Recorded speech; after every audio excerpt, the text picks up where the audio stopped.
Okay, the next speaker is Robert Hollow, entitled the Pivoting Pulsar Parks on, to Online Observing.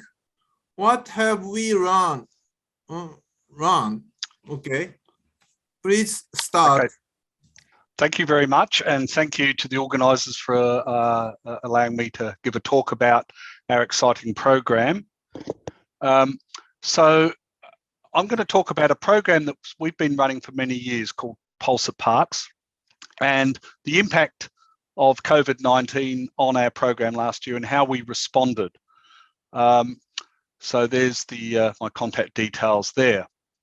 So the Parkes Radio Telescope, 64 metres across, now has a Wiradjuri name, Murrayang. So the Wiradjuri people are the traditional owners of the observatory site.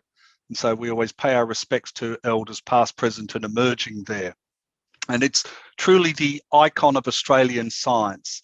It's celebrating its 60th anniversary in 2 months' time. And it's still one of the most productive radio telescopes on Earth, and it's done amazing science over decades. So our program Pulsar Parks is one where high school students control the telescope directly, live in real time, to study pulsars. They interact with our professional astronomers, they obtain their data and then are able to do some simple data analysis tasks. And the data is all public and available for further investigation, more detailed research projects and the like. The program is free. It is all our data, as I said, is publicly available. It's aimed at students in the last 3 years of high school here in Australia, so sort of 15, 16, 17, 18-year-olds. Prior to COVID, we'd run many sessions. We'd had strong repeat demand from schools. Our sessions were run in-house at our headquarters in Sydney, in most cases. But we'd also been very fortunate to take it overseas, including both to Kagoshima, Tokyo, and of other sites in Japan. We've had 2 tours in Japan and always enjoyed working with our colleagues over there with their support. Most of our sessions were held here at our headquarters in Sydney. Occasionally we would do sessions at a partner institution elsewhere in Australia, but the vast majority of sessions were done in Sydney. So that was our coverage. And as you can see, of course, Australia is a very large place. So the program was a physical on-site one for students. And we have been fortunate, we've gone around the world. So you can see sort of coverage here. And here we've got photos from a variety of sessions. So down the bottom left in China, bottom right actually in the telescope itself. Up the top right here, this is one of our sessions in Japan, this is in Perth, this is in New Zealand, and this is in our headquarters in Sydney. Then last year, COVID hit. What do? We were told, right, work from home, lockdown, only essential people on site. It was early in our telescope. Excuse me, Robert. Yes. Your slideshow is not present in the screen. Oh, okay. Sorry, I'll swap. Sorry, somebody should have said. Is that better? No, it's just the editing mode also. I think you need to play the presentation, Robert. I am playing it. Sorry. We still hang on. Because we saw it on the okay. Let me edit. Yeah. Okay. Well, I'm trying to. I've switched displays. So it should. Okay. So now you're seeing nothing. I can't even seem to. Let me end the show. Let me just share my screen rather than the presentation. Let me go back. Let me share screen and just screen my desktop. That might work better.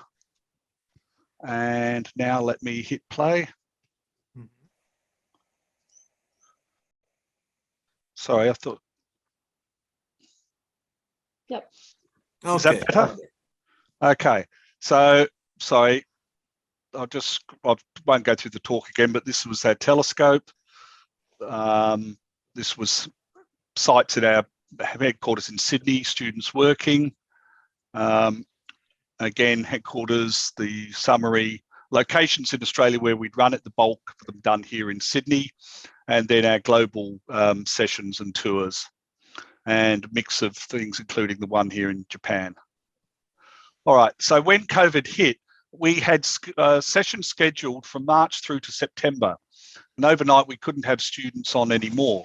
But fortunately, some of the work that had been done at our telescope, with our telescopes in previous years, and even that year, allowed us to move virtually overnight to delivering all our sessions remotely and online.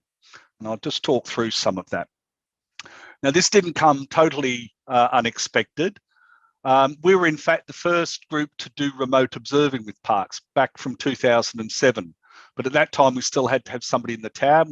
This is our setup, our original setup in Sydney. Telescopes, and we were able to develop an interface that streamed the data through a web browser as a spin-off from Pulse at Parks. Several years later, or a few years later, all of our telescopes were Parks telescope was fitted for full remote observing. So once that came in, we no longer had to have an astronomer on site at the telescope, and we could observe from anywhere in the world. And as I've said, we've done 2 tours in Japan very successfully. But even this was quite a complicated setup for some of the systems we needed to do.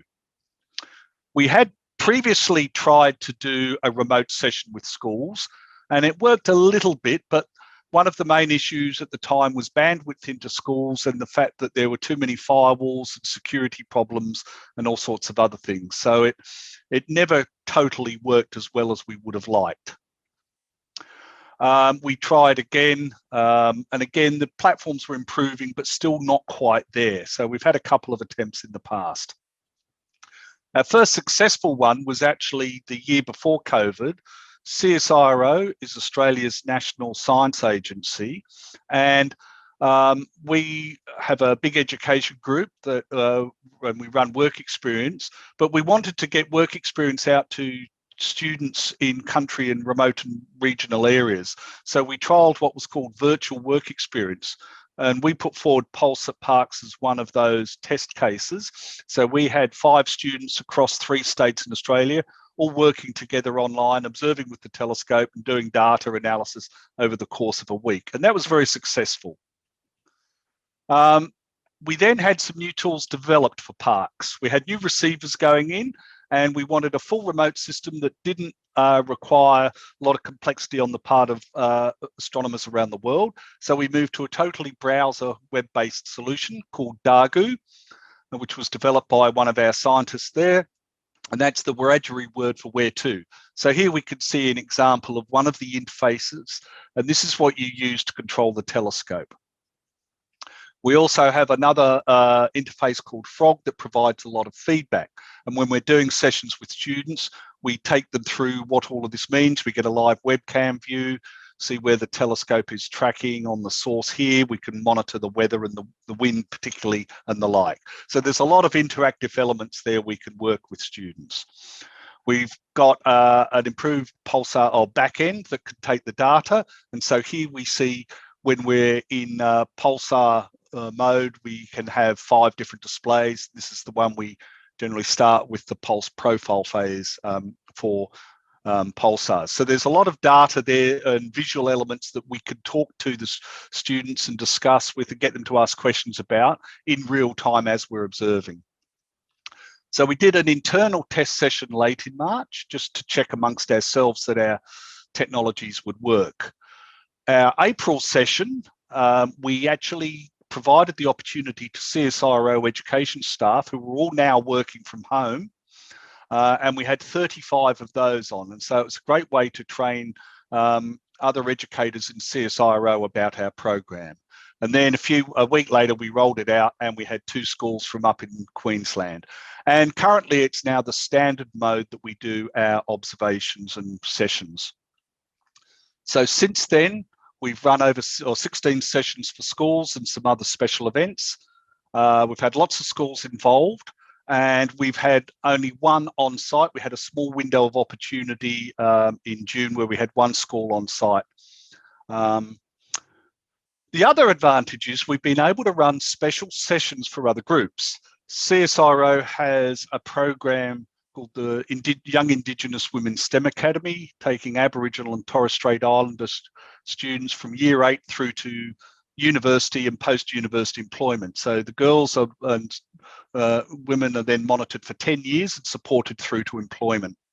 And we've run 2 sessions for those to date. And the first one of those, they were scattered across far north Australia. So we had 35 girls in quite remote areas. And we've done another virtual work experience. This year, I ran a teacher workshop online after school for teachers. And we've run it also for our undergraduate students working with us over the summer. So again, our pre-COVID reach. Here's our post-COVID reach to date with the schools that we've been able to allocate. And next week, I've got a school from here in Tasmania coming in. And so here you can also see the overall coverage we've reached now. So in equity and diversity terms, going online's been fantastic.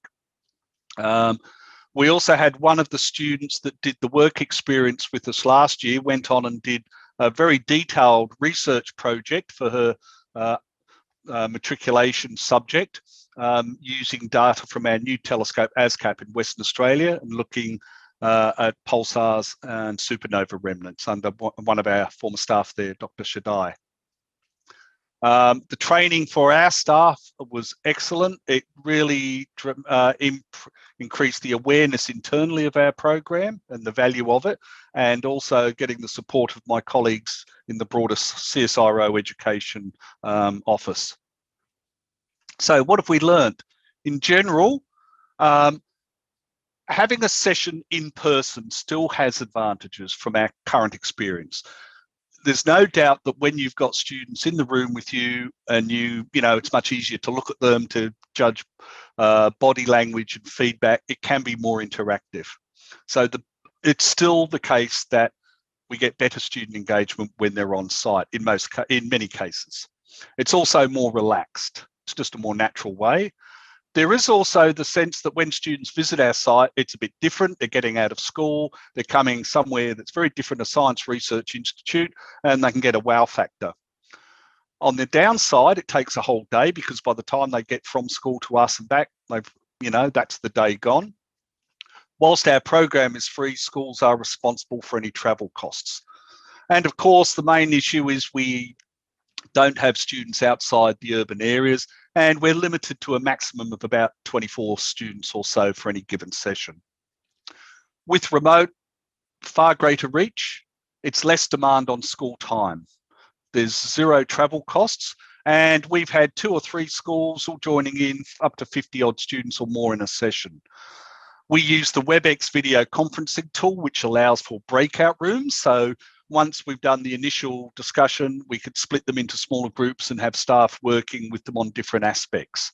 So it's not just doing the observing, it's not just getting the data and analysing the data. We take the opportunity to discuss science careers, study options, career paths, what's good about astronomy, what's bad about astronomy, you name it. It also allows our staff to not necessarily commit to an entire 2.5-hour session, but to pop in. If they've got another meeting, they can pop in for half an hour or an hour. One of the downsides is with the current web interface, we can't give students the password and direct control of the telescope, so they can't physically press a button to drive it. The student interaction is highly variable. We've had some sessions where students have been really engaged and others where it's harder. We certainly encourage students to have their own laptop if they can and turn their camera on. It really does vary from session to session. And also our staff have reported it's harder for them to sort of keep engaged in it. The other problem we have is in the past, we would have a lot of our PhD students working on site, and we always encourage them to take part in sessions. They're not currently allowed on site. Indeed, we're back in lockdown here in Sydney, and so we're not getting that vital level of student engagement. However, we are now offering the remote sessions as standard.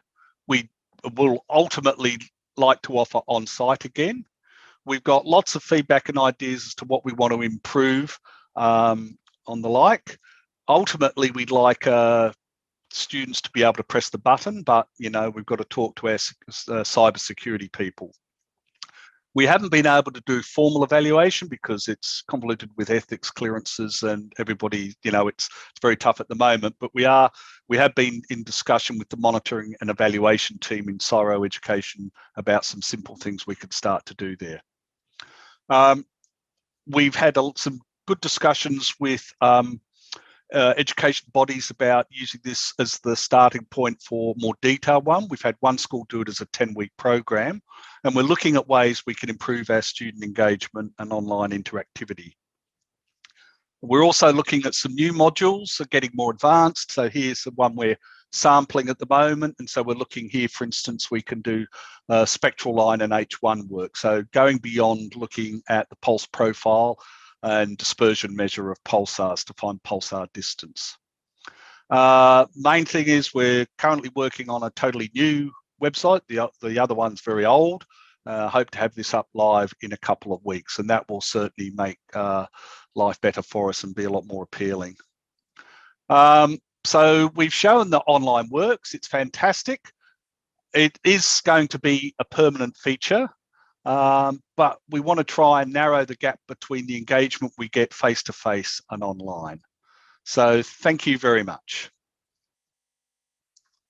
I'll just leave that there if anybody wants to get my thing, and then I'll stop sharing. Okay, thank you.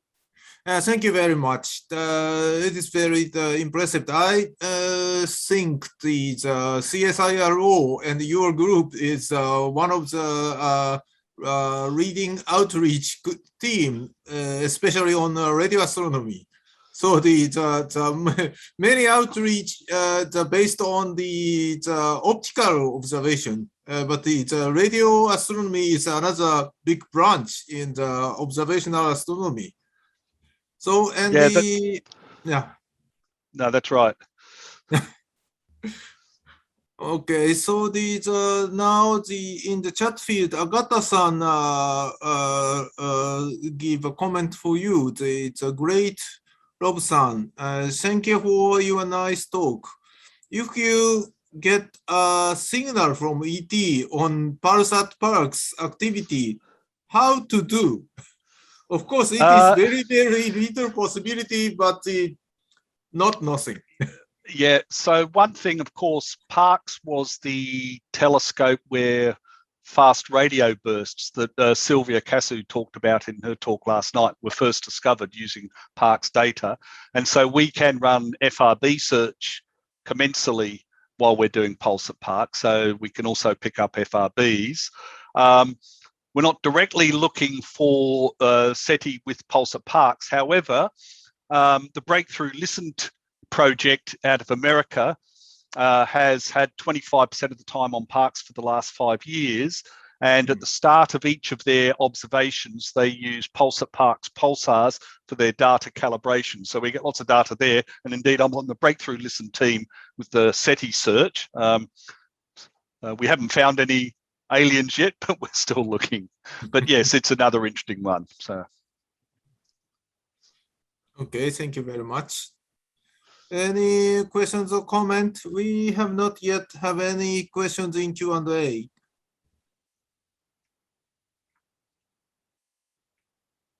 Nothing? Okay, thank you very much. Thanks a lot. I hope to meet you again on the offline. Likewise. Thank you very much. Thank you.